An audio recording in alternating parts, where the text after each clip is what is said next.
दिल्ली के रामलीला मैदान में कांग्रेस की वोट चोरी के मुद्दे पर महारैली हुई।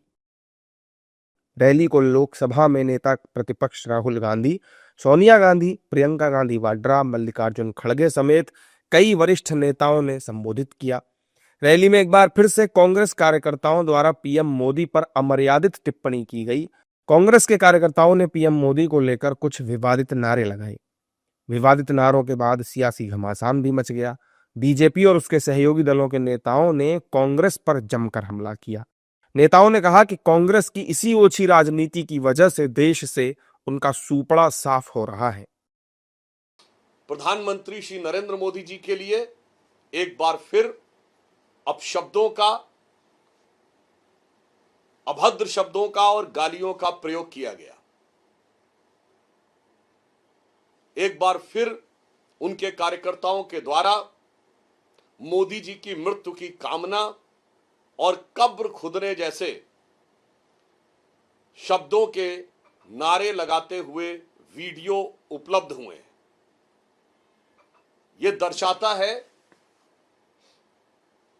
कि कांग्रेस पार्टी अब मुस्लिम लीगी माओवादी एजेंडा के तहत चलते हुए एक राजनैतिक दल के स्थान पर अराजकता का मंच बनती चली जा रही है। मोदी जी के दुनिया की कोई ताकत नहीं है। कांग्रेस क्या जो मोदी जी के कब्र खोदेगा। जो कब्र खोदने आया है वो समाप्त हुआ है। मोदी जी ने जिस तरह से मेहनत किया है, निष्ठा के साथ, ईमानदारी के साथ देश की जनता सर आंखों पर रखता है। अब इन लोगों का यही अस्तर रह गया है। इतनी बड़ी हार हुई है और अब गाली पड़ेंगे प्रधानमंत्री को। इतने आप बेहया और बेशरम हो गए हैं। बिहार में आपका सुपड़ा साफ हो गया, सिर्फ 5 सीट आपको आई, आरजेडी को 25 पर निपट गए, तो जनता आपको वोट नहीं देती। तो आपका ये गुस्सा कि आप पीएम पर गाली पड़ेंगे, ये बहुत दुर्भाग्यपूर्ण है। इसके हम बहुत भर्त्सना करते हैं।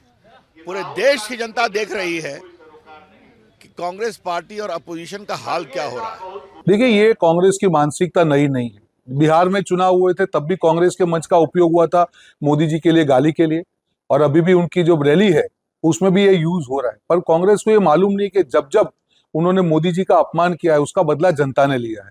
तो करते रहे, अपनी विकृत मानसिकता का परिचय देते रहे और जनता इसका बदला लेती रहेगी। कभी भी राजनीति में व्यक्तिगत तौर पे इस प्रकार की बात करना, कोई भी पार्टी हो, कोई भी नेता हो, उसके लिए शोभा नहीं देता। और कांग्रेस के मंच से या कांग्रेस की रैली से या कांग्रेस के नेता द्वारा बार बार इस प्रकार का व्यक्तिगत मोदी जी के ऊपर हमला करना, ये कांग्रेस की आज की विचारधारा का प्रतिबिंब है।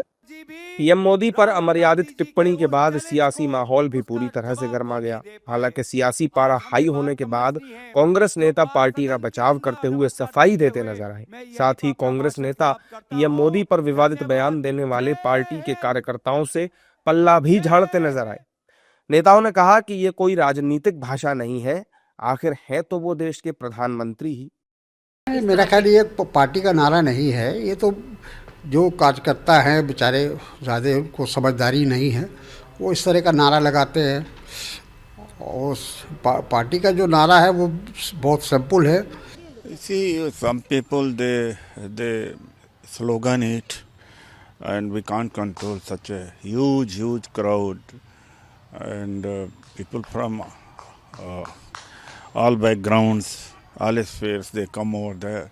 But this is, you see, it's a political language. It means that, of course, they are asking for decimating Modi from PM post. So you don't go by literal meaning. However, it's not an official version. मुझे नहीं लगता ये ठीक है ऐसा नारा देना। वो कुछ भी हो, वो आखिर में प्रधानमंत्री है। लेकिन वोट चोर, गद्दी चोर, ये जो नारा है वो अभी लोगों के ध्यान में आ गया है। और मुझे लगता है कि भाजपा ने और खास तौर पे मोदी सरकार ने ये निवडणूक आयोग के साथ बातचीत करके ये इस देश में चुनाव बैलेट में कैसे लेने का, इसके बारे में विचार विमर्श करना चाहिए। ऐसा पहली बार नहीं है जब कांग्रेस पार्टी की रैलियों में प्रधानमंत्री मोदी के खिलाफ विवादित टिप्पणी या विवादित नारेबाजी की गई हो। इससे पहले भी बिहार चुनाव में वोटर अधिकार यात्रा के दौरान पीएम मोदी की मां को लेकर आपत्तिजनक भाषा का इस्तेमाल किया गया था। इससे साफ हो रहा है कि कांग्रेस की लगातार हो रही हार से नेता और कार्यकर्ता पूरी तरह से बौखला गए हैं और इसी तरह की विवादित बयानबाजी कर रहे हैं।